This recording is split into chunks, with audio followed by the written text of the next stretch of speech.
Hello, welcome to my Wally game walkthrough. After the Unity credits have finished, the player is presented with our main menu. As we can see, there's a particle system going across the screen with different size things going at different speeds and velocities, and it's supposed to simulate space debris. And as you can see, we have the axiom in the background. It's a fairly basically functioning screen. We have a quit game option, which does actually quit the game. I won't show it, but we also have this. So we're going to click the play game one, which takes the player here. The player can move in every direction and also rotate. We can actually come into, by pressing escape, we can come into our little pause screen. As you can see, everything's paused there, because if we look at the red flashing light animation that's playing up here, it stops time. We can quit the game from here. We can restart the game, which resets everything back to, it just reloads the scene. And we can resume the game, and we can also access settings. In here we can toggle the full screen, we can change the resolution. This is currently set to my screen resolution, but it also gives every other option available for my screen specifically. But this resolution option changes based on what screen you're using, so it actually gives you the parameters already preset to what your actual resolution is, and the ability to change it to whatever resolution your screen can give you. We can change the volume. It's a master volume. There is no sound in the game, but if there was, we would be able to change it there. And we can also toggle our graphics. They're set on ultra. I don't know why it's set very low, because if we change it to very low, there is quite a noticeable difference. So we're going to go to settings, and we can put it to medium. As you can see, the changes. You can probably hear my laptop in the background. I have no idea why it's making all that racket. Anyways, we can change the control. Well, we can't change the controls, but we can view the controls. So we have movement. We also have rotation. And we can extend and lower, or increase and decrease the toy height, which is this. This is our toy here. C is our interaction button. And we can pull the toy towards the player by using Z or Z. So we're going to go back and we're going to resume, and these are the broken toys, and these are lifts, these are buttons. They're broken. I kind of tried to show you they're broken through the use of the color red. Usually red indicates a problem, which is why there's red flashing lights. In the lore of the game, the player is a human character. They would have been going down the corridor and somehow accidentally wound up in this back room, this storage facility. Invisible walls block the player from being able to jump off the edge of any part of the map, and these sparks indicate this door is broken. So we're going to go ahead and we're going to put the toy onto the lift. Originally, problems with the toy not actually going up with a lift meant that we had to, well, I had to, there was no way in this, the royal we had to child the toy to the lift so that it does go up, and you'll see that in a second. So on our trigger enter here, or on trigger stay, sorry, we have the UI pop-up letting the player know what's going on, what button you need to press, and we're going to go ahead and press that. And that runs the animation. So we're going to move back so that we can pull it a fair distance. There we go. We're going to up the height so we can push it properly. And we're going to wedge this under the door, like so. And we're going to increase the height and push the door open, like that, and then we're going to go through. Wonderful. So then we have this room. We have the black and yellow chevrons that lead us through the door. that invisible wall again. We have this showing us that we actually need a box, and we have this pad, which is probably where we're going to put the box. We also have another button and some sort of collectible. And if we look up here, there is actually a dispenser, though you won't be able to see it until you're actually up here.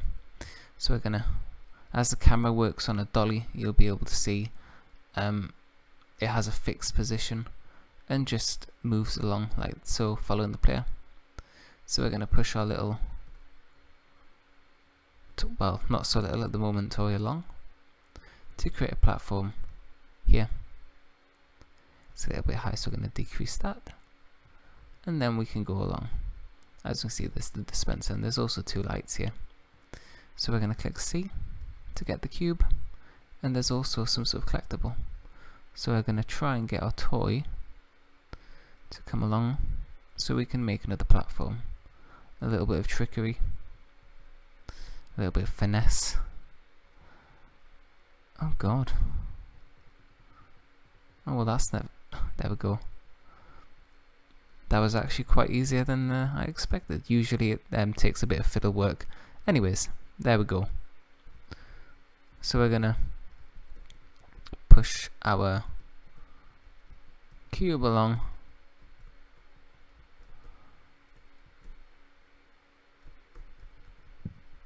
Wonderful.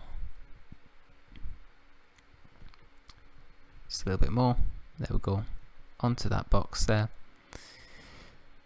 And we now have access to the second room. So the player will then progress into this space here. As you see, that camera dolly movement there. We can see this autonomous machine dropping packages, which introduces the player to the conveyor belt system. And if you can see in the back there, there's a little collectible. So we're actually going to come over here, and we're going to go like this. And then we can collect that. And as if I forgot to mention this before, as you can see here, it actually indicates how many plants have been collected. So currently we've actually collected 2. There's a camera here. Well, not like a Unity camera, an in-game camera, a fake camera of sorts, and it's been scripted for this light to follow the player when the player is within a certain distance. So that's wonderful. We're going to come down here. So we've got these packages. This destroys them, so the game doesn't overload itself, and this spawns them. And anyways, so we're going to come down here. As you can see, we have this puzzle. There's obviously a big button there, and lots of little conveyor belts. And we can see that dispenser's also making a reappearance. So everything we've actually done in the past couple puzzles is coming together here. And then we have a cube again. So we need a cube, we can see. So we're going to come along here. And as you can see, this is what the camera looks like when you can actually see it. We have the little flashing red light. And anyways, we're going to come along, and we're going to push. Actually, you know what? No, we're not. We're going to pull because it's a bit quicker. There we go. Oh gosh. Sorry. The controls have changed slightly because of the camera.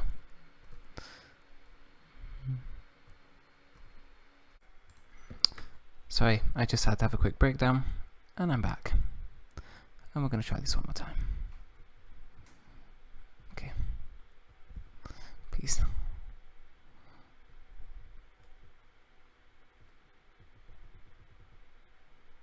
And we're back.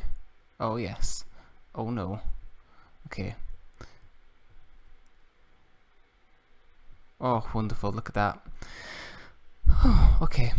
So what happened there? Sorry, I didn't talk during that because I was stressed. What happened there was the toy had to push this button, which dropped a box there. And the box would go along the conveyor belt. The toy had to catch it, and then this was sort of an obstacle. This conveyor belt is going in that direction there. So we had to shrink the toy to get it to go onto this conveyor belt here to go through there, or else the box couldn't fit through there. There is a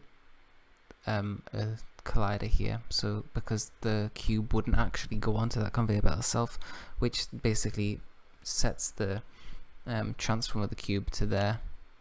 Oh yeah, these generate every minute after that button's been done, so you can retry it if you like. I just choose to restart the level, just because I was stressed. Anyways, so you need the cube here. And what we're going to do is we're going to push, oh dear, the cube. So the player has to then do this, which opens this room here. And we're going to go in there. So yeah, this is possibly the hardest of the 4 puzzles. I think there's 4. They're not technically puzzles, challenges, I'd guess. Okay. And then we have, thank you for playing this prototype demo. So no assets were actually used during the production of this. It is all blocks and stuff like that. I wanted to keep it as prototype-like as possible. I tried valuing the player experience over aesthetics. And I think for the most part it worked. That last puzzle is a little bit tricky. I can't tell if it's my nerves or if it's just a bad puzzle. Anyways, so thank you for watching this, and I hope you enjoyed it. Yeah, thank you. And that takes us back to here. We could have quit through that, but we're going to quit through this. Thank you, thank you.